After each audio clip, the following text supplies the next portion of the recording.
super coach with Amen Clinics. Welcome, Fallon, to No Guts, No Glory Live. Thank you. I still laugh when people say my title. Well, we will hear all about that in just a minute.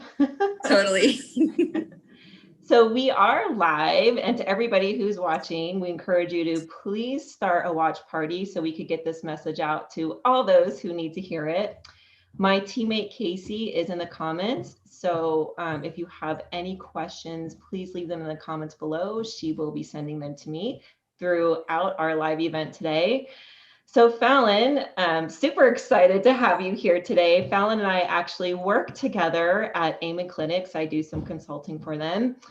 And as I mentioned before, she is a brain health super coach. So tell us, what the heck is a brain health super coach? So Dr. Amen came up with a name, which is the biggest compliment you could get, right? When we were sitting down and discussing my transition into a new role and what that new role was going to be, from doing brain health coaching with patients to doing brain health coaching for other brain health coaches. And that's kind of where he came up with the term super coach. So I was certified through Brain MD and Amen University as a brain health coach. I worked at the clinic, but I just had a bachelor's degree, so anyone can sign up for this course and find it incredibly life-changingly useful. So that was 7 years ago. I got certified. I was working with patients, incorporating that into pretty much every aspect of my life to anyone that would listen. And once we were trying to think about different things that I could do, and I told Dr. Amen this, he's like, what do you want to do? And I was like, I just keep getting this message that I need to do something bigger and I need to speak. I don't know what that means. And at this point, I still had like crazy anxiety of doing anything related to Zoom, let alone video, let alone live. And so we just kind of sat down and pitched different ideas. And he's like, why don't you run our brain health coaching practice and like help them implement? And then when they are certified, helping them put those protocols into their practice. If they are professional and they're referring a patient to the clinics, like hand holding them through that process. And I was like, that is exactly what I want to do. Why didn't I think of that? So we came up with that term, which is fitting because when I do reach out to people that are brain health coaches already or have just signed up for the course, and they kind of see after the email, because I don't introduce myself that way. I just say, hey, I'm here to support you, whatever you need. But then like in my email signature, it'll be like brain health super coach. And I have hashtag brain health super coach on Instagram and like on LinkedIn. Everything on Facebook is just about brain health coaching. So it's just a really cool world. I mean, there's brain health coaches everywhere with all different walks of life. I was just on the phone, like I said, got here right in time with one of my friends who's a psychiatrist who is an Amen brain health coach. And then I have friends that are moms and teachers that are brain health coaches. And then a lot of the population that I give a little extra handholding and serve are the therapists and counselors, because they refer a lot to us, especially also like naturopaths and functional medicine doctors. And our goal is just to spread the message of brain health, helping as many people as possible with whatever they've been labeled with, whether it's mental health issues, psychiatric issues, even physical symptoms that, they've seen several different specialists that have looked at every other pick and part piece of their brain or body, but not their brain.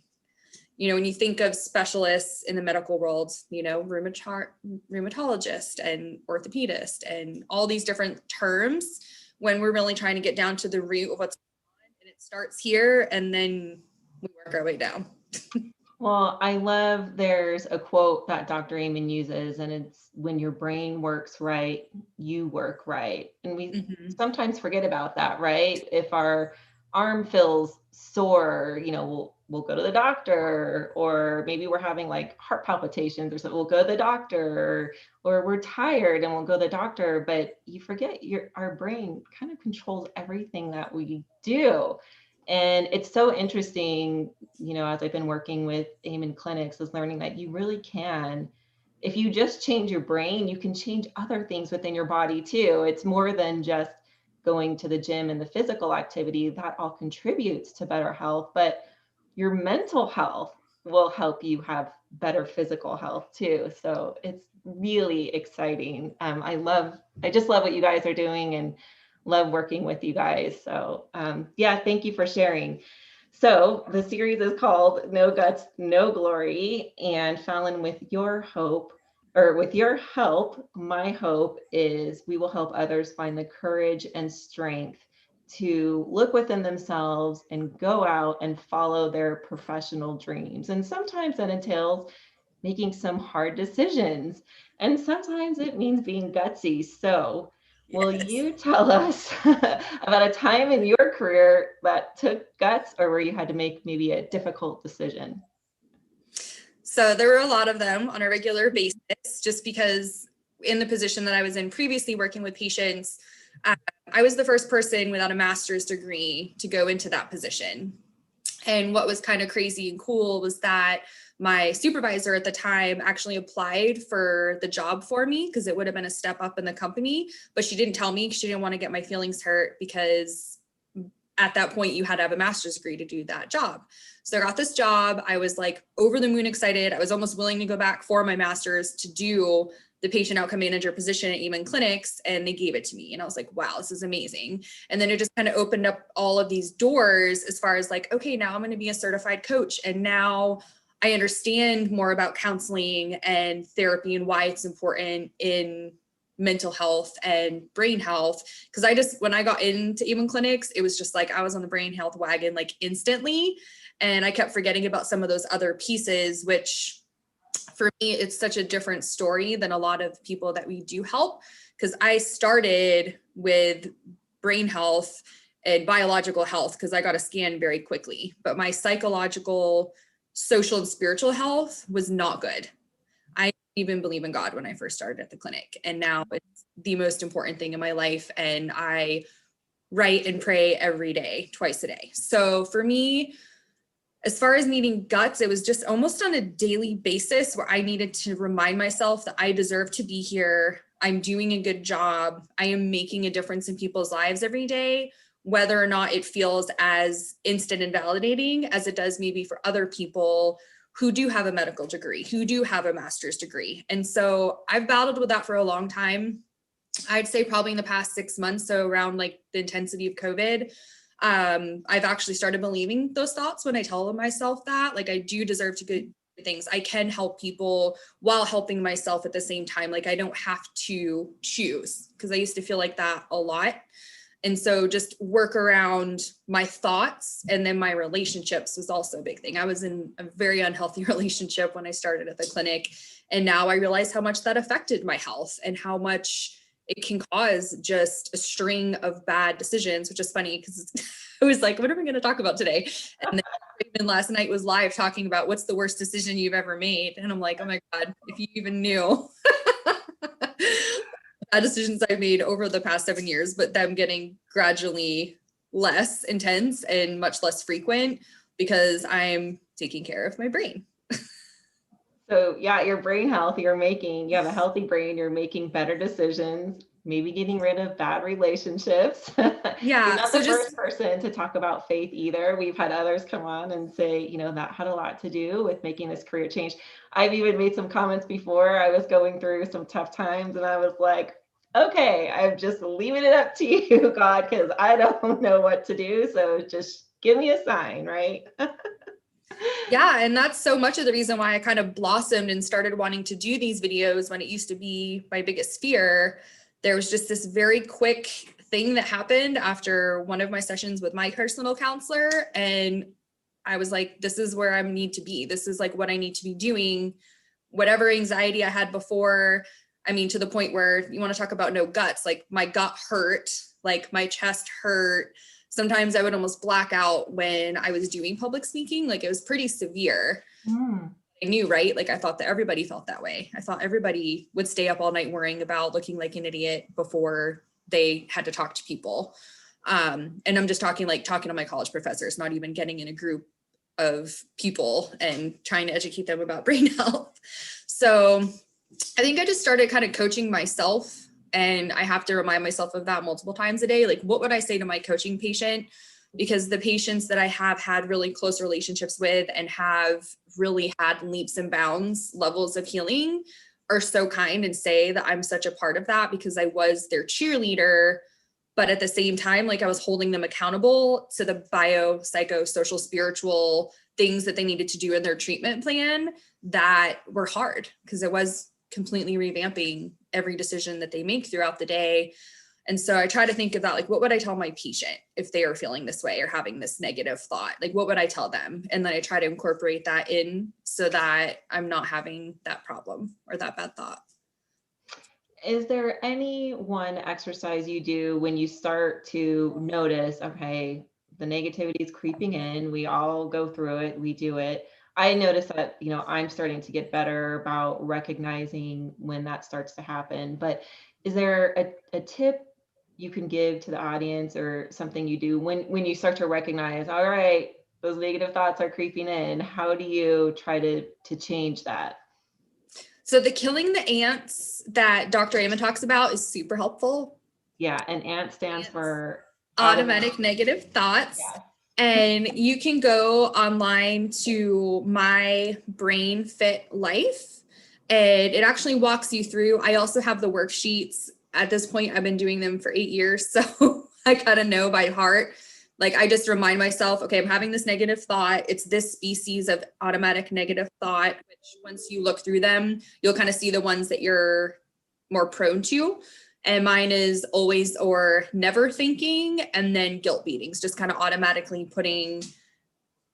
just kind of blaming myself and like wanting to internalize when it's like, no, like I need to deal with this thought. I need to realize that it's not true. I need to think of the opposite statement of this. And then I say or write down 3 things that I'm grateful for. And I'll tell you, since I've been doing my morning, evening gratitude prayer, and I've been very consistent with that more than like anything else I've ever done in my life, even my supplements, don't tell Dr. Amen. It's made the biggest difference because I've been in this new position for 9 months.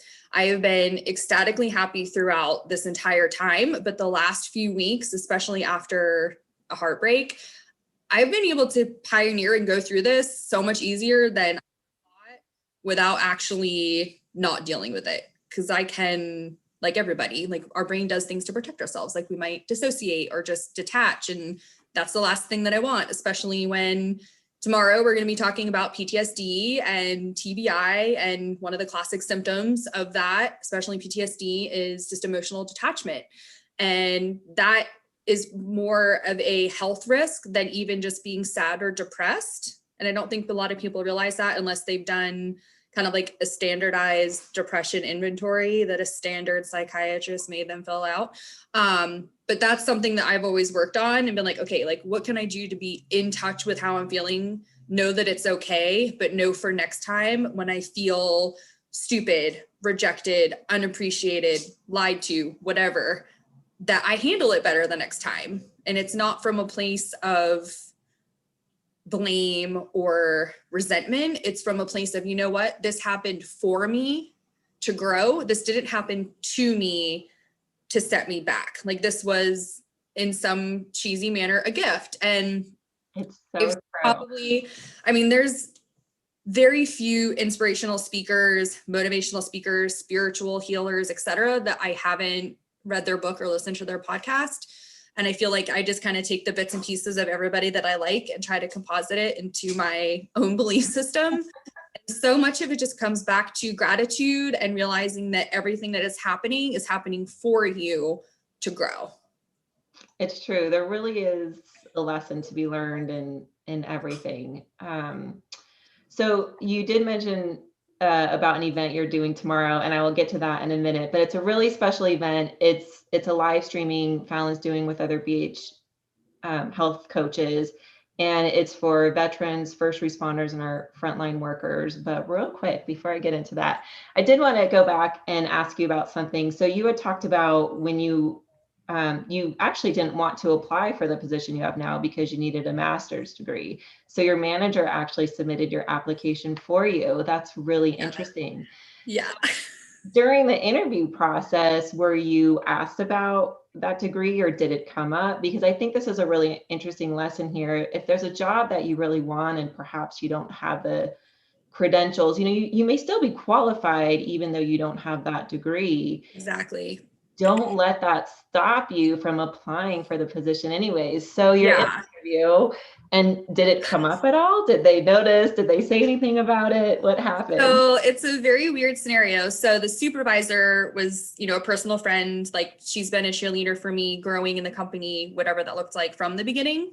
And then the person that she actually had to go to for approval for applying for me was the person that actually created Dr. Amen 30 years ago. Because when we first started doing spec scans, immediately go to Dr. Amen. There wasn't an intake. There wasn't all these formal appointments prior. And this person that was the one that said, yes, we should definitely train her to do it, really started and birthed that position. So for me, it was like, holy crap. Like, not only did they believe in me, but the person who, like, this was like her baby, like her and Dr. Amen's baby was this position. Like, they want me to do it. It was amazing. And this is one of the first times I've actually been able to talk about it without crying, because I just still can't believe it. And since then, I've encouraged, when we are hiring and looking at people that have a bachelor's in psychology, where is that missing piece? That missing piece for me was knowing, without realizing it, the brain health was the missing piece for me in my whole life and all of my educational goals. For someone with just a bachelor's degree and then the coaching certification and all of the information that I have at my disposal, for me to call someone with like 15 letters at the end of their name and like offer to help them, for a while, that was really weird. And I kind of had to grow into that confidence. But it just goes to show that you don't have to be a physician. Like, you don't have to be a therapist to make a difference in people's lives if it's coming from a genuine place and you're taking advantage of all the knowledge that you have. And I was just fortunate that so many of the Amen physicians just took me under their wing and were super loving and supportive of me. And I was actually talking to him today for the first time in a long time. It's still weird for me to know that I work with people that I idolize so much and for them to be my colleagues, like Dr. Amen and Dr. Kidd and the psychiatrist in the Atlanta clinic that I worked with for 7.5 years. It's really crazy. It's really, really crazy that I'm as confident as I am with no letters after my name. And what do you think it was that helped you build that confidence level up? Were you nervous when you first started or a little hesitant? And what was it that gave you that confidence boost? So for me, it was doing the 1-page miracle from Dr. Amen and then some of the other things that he recommends when your social health is in the gutter. Because again, that was my biggest problem. Even my brain scan wasn't as bad as the relationships that I was having at that time. And so I had to sit down, and this was hard, y'all. Like, this is gonna be really hard. But you write down the 5 people you spend the most time with, by choice or not. Who are the 5 people you spend the most time with? What are the 5 emotions you feel or thoughts you feel when you think of how you are when you're with that person? What are the first 5 thoughts and emotions you have, when you're thinking of seeing that person? And then what are the thoughts, feelings that you have after you've spent time with that person? And that was like, boom, like, I'm surrounded by people that don't support me. They put me down. They're, encouraging me to abuse substances, like all these things that I knew were not good and not good for my brain. But when I was seeking love and support from someone else, especially in romantic relationships, and they were unhealthy, I mean, you got to put a mirror up and be like, okay, like, how much do I not like myself if I'm going to let someone treat me this way? Like, it was just such a weird exercise to go through, and it is hard. It's kind of similar if there is a counselor watching or a life coach, kind of doing your life story, where you kind of have to write down the things that you remember and the thoughts, feelings, emotions associated with your life story. But for me at that time, and especially someone that does live in the moment as much as possible, it's like, holy crap, like, who are the 5 people in my life right now that I spend the most time with? And they are so loving and supportive. They tell me that I'm smart all the time. They are constantly thanking me for giving them my time and attention. They understand, like, when I say no, I mean no, but I very rarely say no if I can help somebody. So that exercise for me, and I do have to do that occasionally to remind myself, like, I love myself, and yeah, even still saying that is so hard. Like I have to remind myself of that. Like I love myself. And if I do, that means that when I mirror the people I'm surrounded by, they love me as much as I love me. And I love them as much as they love themselves. And I bring them up. You know, we're all here as humans on this planet. And if we can raise, you know, the vibration and love and kindness and compassion for each other, that sounds like a pretty good job to me. Like if that's my job as a human, like now that I finally know what it is, like I want to do a great job. I'm a perfectionist. I'm a pleaser. Like,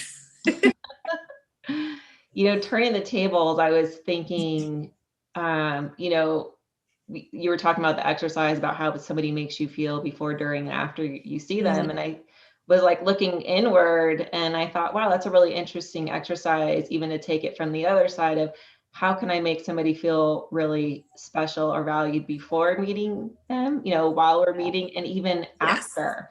You know, Yeah. sometimes even after seeing a friend and just sending a simple text like, wow, it really was so great seeing you today.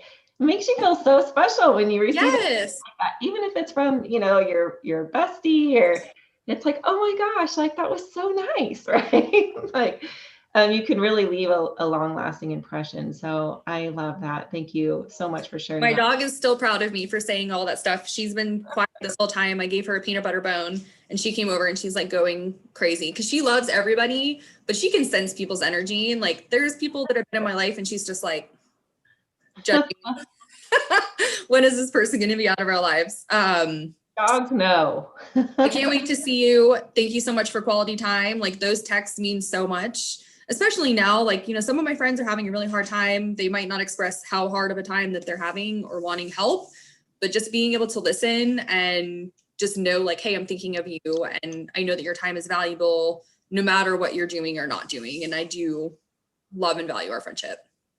Oh, wow. Just think if you were to receive a text like that. And you know, actually, it feels good even to send a text like that to somebody. Especially for my words of affirmations friends, which a lot of my friends are words of affirmations people, and gifts, which is like super easy for me. Physical touch person, so obviously that's been a struggle at times with COVID. Oh gosh. Like, I just want to see you and hug you. Can we just like make that happen? Well, we have a few minutes left, and I did want to talk about Warrior Wednesday. So while you're talking about it, I'm going to share my screen and just show the event poster. So yeah, this is a very special live stream Fallon is doing on the Brain MD Health social platforms tomorrow. And I'm going to share my screen now just so we can all burn it in our brains. Tomorrow is Veterans Day. So for everybody who's watching, be sure to thank all the veterans, our first responders, frontline workers. You know, there's so many people working so hard during this time. And so, yeah, Fallon, let's hear it. What's happening tomorrow? I'm so excited. So that's me pre-haircut and like not a professional picture. That was a selfie. It's totally so the next woman next to me is Carolyn Tucker. She is out of Atlanta. She's been a brain health coach with us for several years, and she's a trauma specialist, and she does a lot of different things with somatic experiencing and spiritual healing with her clients. And then Dr. Ruth Mary Allen is coming. She's in the UK, so she's a total angel for jumping up and down to do this with us when it's going to be like midnight her time. And she's also a veteran. Yes. So I'm really excited to hear from her. She specializes in havening technique, which we'll talk about what that is, which is awesome because you don't have to have someone with you, and she'll kind of walk you through when you need a havening practitioner, even via Zoom, versus when you can try and do it by yourself, which I have been doing it since we did a video together about it. And then Laura Temin is also a trauma therapist, and she specializes in hypnotherapy and EMDR. She's also in Atlanta. And I'll totally call her out on this tomorrow. She is, I would say 80% of the reason that I'm even doing this video, because she was helping me a lot in hypnotherapy with my confidence in speaking and just how that process is and how cool it was. I went from, like I said, like I used to kind of almost black out and not remember what I was doing when I was saying, because it was so just into full on panic. And she was able to reprogram me in just a few sessions to feel extremely confident, calm, and relaxed every time I speak, no matter if it's to a friend, no matter if it's to 500 people live, like whatever it is, I'm at peace. And I'm just so grateful that I get to hang out with them tomorrow. They're just three of the most amazing women on the planet. So we're so, so lucky to have them. Yeah, so for anybody watching, again, if you're a veteran or no veteran or a first responder, have them tune in. It will be on the page. So if they can't make it at 6 Eastern, they can find it at a later time or perhaps the next day if they need to. But really some great tips and exercises and tools just for improving mental healthness or mental wellness and mental health altogether. So I'm really looking forward to it. The havening exercise is actually really neat. We had a chance to do that with Dr. Ruth, and it's really simple. You could do it right now while sitting at your desk. It takes a few minutes and it really will help to calm you. If you're feeling stressed out, maybe you just got off a stressful call, or who knows, maybe got a bad email from a client. So it will just help you get your mind right very quickly. So some really great value there, and I can't wait for it. And gosh, Fallon, I want to thank you so much for joining me today. This was so great. I think we learned a lot. Man, you gave us a lot of exercises and some good information to go seek. So well, I am glad. And I definitely wanted to mention about tomorrow and just in general with veterans with brain health. We have a research study where SPECT imaging of the brain can distinguish between traumatic brain injury versus post-traumatic stress disorder. And both of them are common in veterans, which means that we need to repair the brain at a cellular level versus just kind of throwing medications, especially in the dark, just based on symptomology. And it's cool because we finally have a lot more conversation about the Quiet Explosions documentary, which Dr. Engh was a part of, and several of our affiliates were a part of that documentary, which kind of explains why you can have a traumatic brain injury just from a blast within close proximity to you. So that's just something to think about if you're like, oh, I'm a veteran, like I don't have PTSD or anything like that, but you'll learn some things, even if it's just related to cognition, memory, focus. There's a lot that we'll discuss that'll be helpful. Oh, great. Oh gosh. Well, to our viewers, thank you again for watching. Again, please start a watch party or share this with some loved ones in your life who could use some of these tips. We really appreciate you for viewing in today. And we hope everybody has a wonderful afternoon, and gosh, enjoy the rest of the week. It's we just gotta be confident and just be grateful, and that will help us just get into the right mindset. There's a lot going on in this world, but you know what? We don't have to let it get us down. So again, Absolutely. thank you, everybody. And thank you, Fallon. You're welcome.